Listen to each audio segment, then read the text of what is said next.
Hello, my name is Yafei Chen. I am a senior research fellow working in the pathology department at Altasciences. I am delighted to present our poster entitled, Leveraging Non-Clinical Safety Evaluation Findings to Expedite Next-Generation Glucagon-like Peptide 1 Receptor Agonists Development for Metabolic Disorders and Beyond at the 2024 ACT Annual Meeting in Austin, Texas.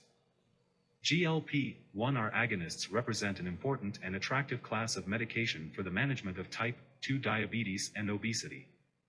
Since the first approval of GLP-1RA, Expedite, by the US FDA in 2005, growth in this market for these therapies for T2D and obesity has made significant progress with 15 approved GLP-1RA drugs.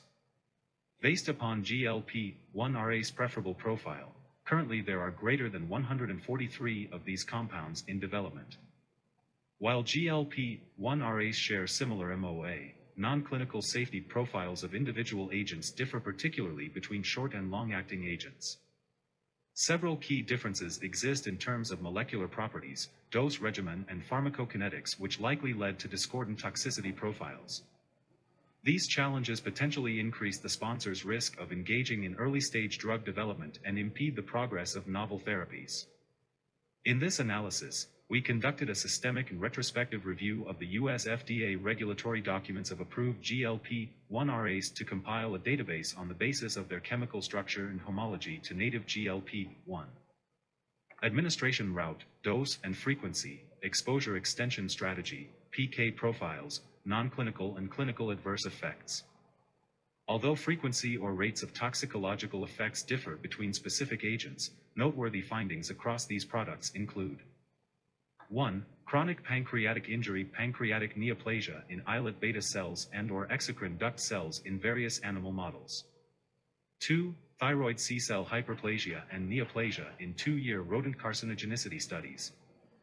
In contrast, the most common adverse effects in humans are gastrointestinal-related symptoms and injection site reactions.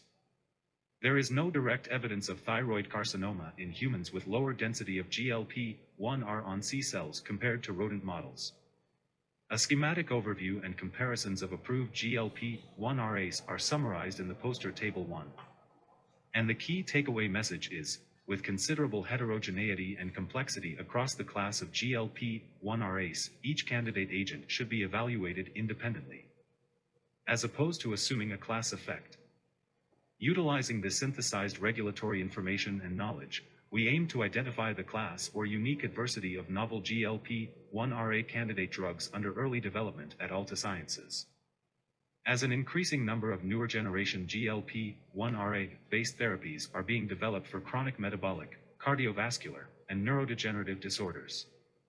This retrospective review provides insightful considerations that may help accelerate the development of transformative GLP-1RA therapies.